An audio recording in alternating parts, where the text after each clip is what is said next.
La semaine qui s'achève a été marquée par le retour du gouverneur de l'Ouganda où il a participé au forum économique aux côtés de chefs d'État de la RDC et de l'Ouganda. Karli Nzanzu Kasivita s'est réjoui de voir des projets de développement en faveur du Nord Kivu être retenus, citons par exemple la réhabilitation des infrastructures routières. Ils ont convenu de travailler en étroite collaboration, y compris avec d'autres pays de la région, notamment pour s'attaquer aux problèmes des forces négatives et des autres groupes armés dans la région, en particulier dans l'est de la République démocratique du Congo. Les deux chefs d'État se sont félicités de l'entrée en vigueur de l'accord portant création de la zone de libre-échange continentale d'Afrique, AFCFTA, et du lancement de sa phase opérationnelle à Niamey le 7 juillet 2019 lors du 12e sommet extraordinaire de l'Union africaine. Ils ont noté la potentialité de la transformation de l'AFCFTA dans la stimulation de la croissance économique, de la création d'emplois et faciliter le mouvement des denrées alimentaires et des services en Afrique, conformément à l'agenda 2063, l'Afrique que nous voulons. D'abord, remercier le président de la République, son Excellence M. Félix Antoine Tshisekedi, de nous avoir conviés à cette mission en Ouganda pour répondre à l'invitation de son Excellence M. le Président de la République de l'Ouganda, Yoweri Museveni, où on a convié même les opérateurs économiques. Le président de la République a souhaité que les opérateurs économiques du Nord Kivu et de l'Ituri soient associés à ces échanges sur les commerces transfrontaliers, mais aussi les questions sécuritaires. Je suis très content de cette rencontre, mais aussi très émerveillé parce que le président de la République a bien dit que nous ne pouvons rien faire comme commerce sans la sécurité. Et la province Nord Kivu, spécialement le territoire de Béni, est confrontée par la guerre des EDF Nalou. Ces EDF Nalou recrutent essentiellement dans la région des Grands Lacs, spécialement en Ouganda. Et je suis encouragé par le propos de son Excellence Monsieur le Président de l'Ouganda, qui a souhaité que les infrastructures soient la priorité pour permettre que l'armée congolaise et la population congolaise soient à même de circuler et garantir la sécurité à nos peuples. Le gouverneur de province est revenu sur la spoliation du Mogoma. Pas question, cette réserve doit être protégée. Ainsi en a tranché. Le souci de l'autorité, quand on parle de la question du Mogoma, le souci de l'autorité, c'est d'abord la protection des vies humaines. Et puis ensuite, le site touristique qui est cher à la population de Goma. Et nous, le comité est passé en revue cette question et sous, bien entendu, la conduite de l'autorité provinciale. La sécurité, c'est son cheval de bataille. Le gouverneur de province a tenu le conseil de sécurité, conseil qui, le lendemain, s'est élargi aux élites du peuple. Objectif, solliciter leur accompagnement pendant ces moments des opérations militaires lancées par le FARDC. Et dans cette même veine, que Karli Nzanzu Kasivita a échangé avec les commissaires divisionnaires, l'autorité provinciale insiste sur la sécurisation par la police des localités conquises par le FARDC à Béni comme à Rutshuru. Les opérations déjà commencé. Le chef d'état-major était là-bas pour le lancer. Les opérations sont conjointes. Le début, c'est avec les FARDC et la police. Et puis, la continuité, la police va jouer son rôle aux côtés des FARDC. Donc, aussi longtemps que les FARDC sont en train d'avancer, la police doit continuer à rassurer et à sécuriser la population derrière. Donc, on vient justement pour voir si c'est réellement comme ça que ça se fait, et je pense que c'est comme ça que ça se fait. Et si il y a quelques failles, on est là pour venir corriger. À la question des effectifs, celle-ci n'est pas un problème. Le commissaire divisionnaire principal rassure. La police va continuer à sécuriser les personnes et leurs biens dans les agglomérations, dans les villages. Un diplomate reçu en audience, citons Julien Guilan. agent de la Banque mondiale, celui-ci annonce les projets de la construction des bureaux administratifs aux différentes frontières de la province. Financement de la Banque mondiale. Eh bien, écoutez, nous travaillons sur différentes frontières au Nord Kivu et j'ai annoncé au gouverneur que les travaux de construction des bâtiments aux frontières allaient bientôt démarrer.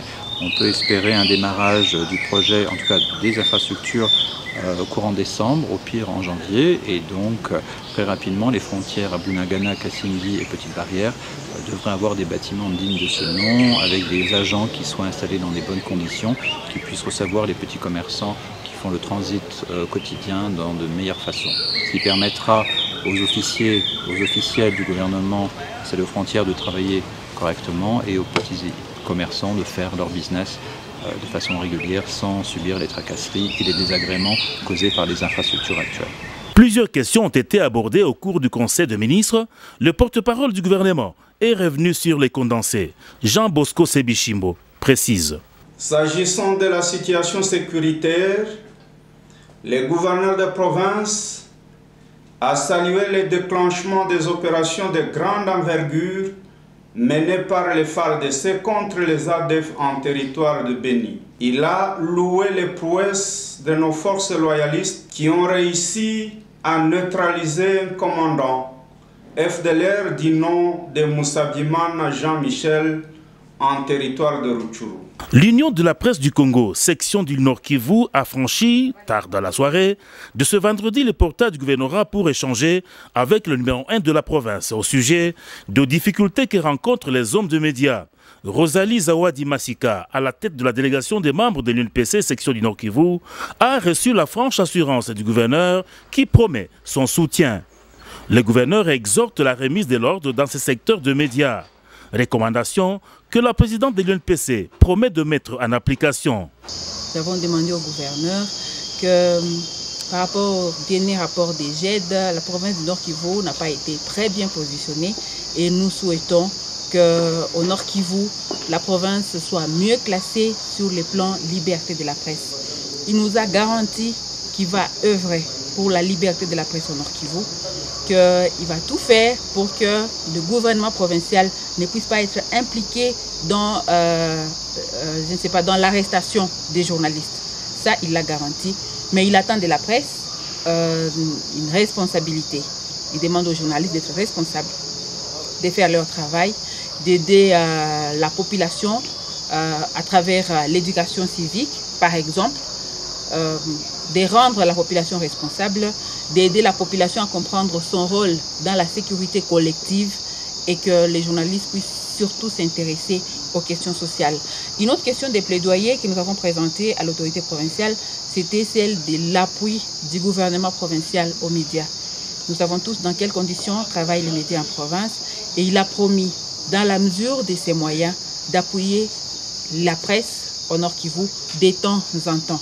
Il dit actuellement il faut aider, que la presse aussi aide dans la mobilisation des recettes pour que le gouvernement puisse être en mesure d'accorder des subventions aux entreprises de presse, aux médias communautaires qui travaillent tous les jours pour aider la population, pour accompagner le travail.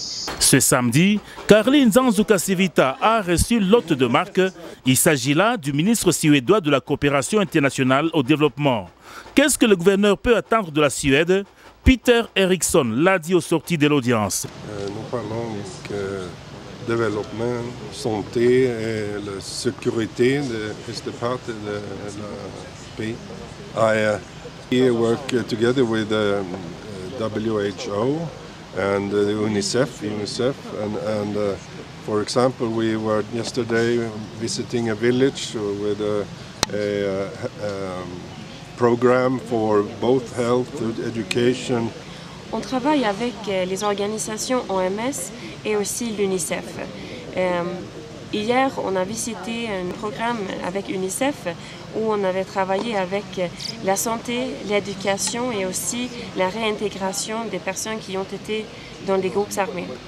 La problématique de la démarcation du PNV, c'est-à-dire Parc national de Virunga, et de la chefferie de Binza, au centre de l'audience que le gouverneur du Nord Kivu, Caroline Nzanzu-Kasivita, a accordé ce samedi 16 novembre aux notables de l'agglomération de Nyamirima.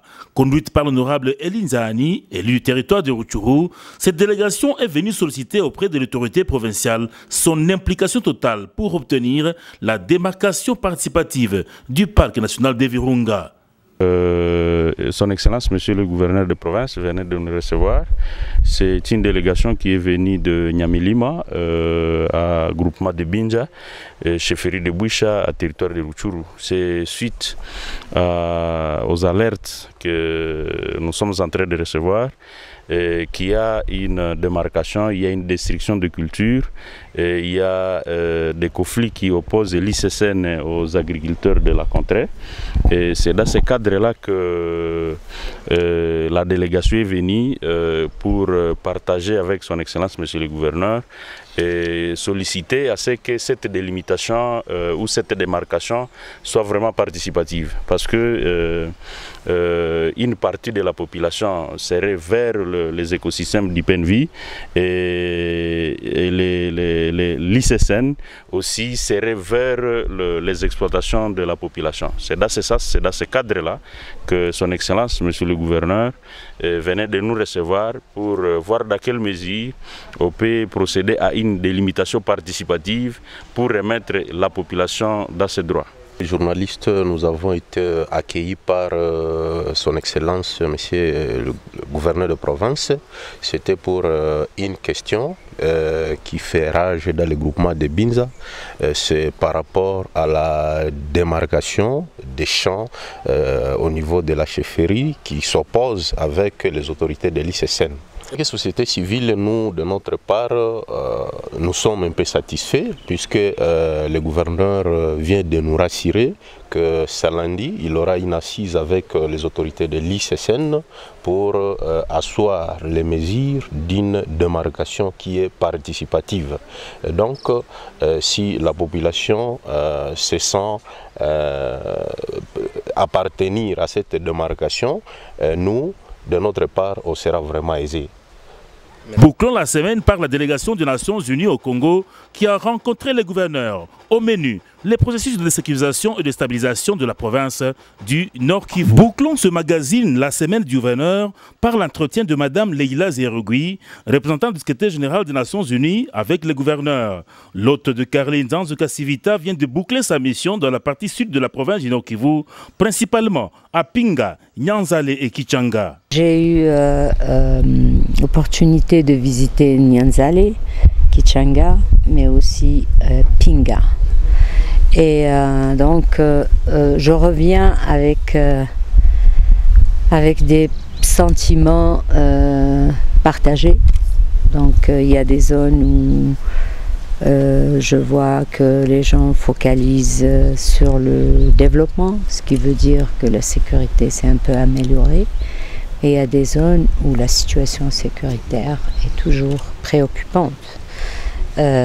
Soit parce que les groupes armés continuent d'être une sérieuse menace pour les populations, soit parce que des opérations sont en cours et affectent les populations civiles. Des efforts seront conjugués entre la MONUSCO et le gouvernement provincial pour apporter une solution durable à la situation humanitaire devenue précaire dans cette zone libérée des groupes armés.